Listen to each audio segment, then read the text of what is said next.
আসসালামু আলাইকুম everyone, this is me Sonali from Sonali Arman blog. আজকে আমার এই ভিডিওতে আমি আপনাদের সাথে কিছু কথা শেয়ার করতে চাই। আমি যেহেতু একজন কন্টেন্ট ক্রিয়েটর, সেহেতু আমি অনেক ধরনের ভিডিও পোস্ট করে থাকি। বিশেষ করে আমার ফ্যামিলি ব্লগ, বেবিদের নিয়ে ব্লগ, রান্না বান্নার ব্লগ ও নানান ধরনের ভিডিওই আমি পোস্ট করে থাকি। যদিও আমি অত বড় কন্টেন্ট ক্রিয়েটর হইনি এখনো, আমার পেজটা এখনো অনেক বেশি ছোট। আপনারা যদি পাশে থাকেন তাহলে আপনাদের সাপোর্টে আমি হয়তো অনেক দূরে এগিয়ে যেতে পারবো। আর আমার পেজটা আজকে যতটুকু হয়েছে আপনাদের ভালোবাসায়, আপনাদের সাপোর্টে হয়েছে। তো আমি যখন ভিডিও পোস্ট করি তখন দেখা যায় শ্বশুরবাড়ি রিলেটেড অনেক ভিডিও পোস্ট করি, যেগুলো আমার অরিজিনাল কন্টেন্ট, মানে আমি আমার অরিজিনাল ভয়েসে কন্টেন্ট করি। শ্বশুরবাড়ি রিলেটেড কিছু কন্টেন্ট বানানোর কারণে অনেকে আমাকে আস্ক করেছে, আপু আপনি এমন ধরনের ভিডিও কেন বানান। অনেকে আমাকে ইনবক্স করে জিজ্ঞেস করে, আবার অনেক রিলেটিভরা কাছের যারা তারা আমাকে সরাসরিও জিজ্ঞেস করে। আসলে এগুলো ট্রেন্ডিং টপিক, এগুলা নিয়ে ভিডিও করি, তাই বলে এই না যে আমার জীবনের সাথে এগুলোর মিল আছে। তো অনেকে জিজ্ঞেস করছে, এই জন্য আজকে এই ভিডিওটা করা। আপুরা ভাইয়ারা, এগুলো হচ্ছে ট্রেন্ডিং টপিক, তো আমি ট্রেন্ডিং টপিক নিয়ে ভিডিও করার কারণে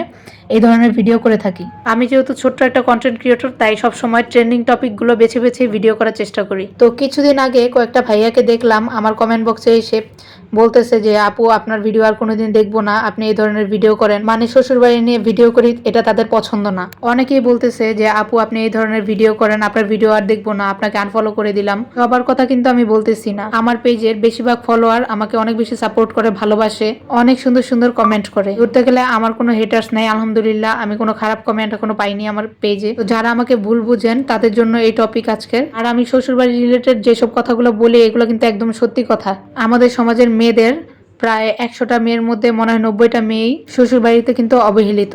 আর 10টা মেয়ে হয়তো বা স্বামী ভালো হওয়ার কারণে শ্বশুরবাড়িতে সুন্দরভাবে সংসার করতে পারতেছে। এগুলো কিন্তু একদম মিথ্যা কথা না। আমরা নিজের চোখে অনেক কিছু দেখি, আবার সবকিছু বুঝতে পেরেও অনেক কথা বলতে পারি না সম্পর্ক নষ্ট হওয়ার ভয়ে। আমি আমার জীবনে অনেক মেয়েকে দেখছি শ্বশুরবাড়িতে গিয়ে অনেক কষ্ট করে, কিন্তু বাবার বাড়িতে তারা একদম রাজকন্যার মতো ছিল। আর বিশেষ করে ভদ্র মেয়েগুলা, যারা অনেক বেশি ভদ্র নরম হয়, তাদেরই বোধহয় কপালে এরকম হয়। অনেক মেয়েকেই দেখেছি বাবার বাড়িতে একটা কাজও করেনি কোনোদিন, অথচ শ্বশুর বাড়ি গিয়ে সকাল 6টা থেকে রাত 10টা পর্যন্ত কাজই করে গেছে। যৌথ ফ্যামিলিতে থেকে দিনের পর দিন কাজ করে, যত্ন করে রান্না বান্না করে খাওয়াইছে, অথচ দিন শেষে সেই মেয়েটাকেই দোষী করা হয়েছে। কখনো খাবারের খোটা দিয়ে, কখনো যৌতুকের খোটা দিয়ে, কখনো তাদের জিনিসপত্র ব্যবহারের খোটা দিয়ে, কখনো স্বামীর কামাই খাচ্ছে এটার খোটাও দিয়ে। তো যাই হোক, মেয়েদের কপাল, তো মেয়েদের কপাল যে সব জায়গায় সবকিছুতে ভালো হবে এমন কোনো কথা। এরা মায়াবতী গুণবতী যাই হোক না কেন, সবার আগে তাদের ভাগ্যবতী হওয়া দরকার। ভাগ্য ভালো না হলে মেয়েদের কোথাও কোনো মূল্য নাই। যে মেয়েদের স্বামী মূল্যায়ন না করে সে মেয়েদের কিন্তু কোথাও কোনো মূল্য নাই, না বাবার বাড়িতে না শ্বশুর বাড়িতে। একজন মেয়ে যেভাবে শ্বশুর বাড়িতে থেকে শাশুড়ির আজে বাজে কথা শুনে তারপরও ধৈর্য ধরে যেভাবে সংসার করে যায়,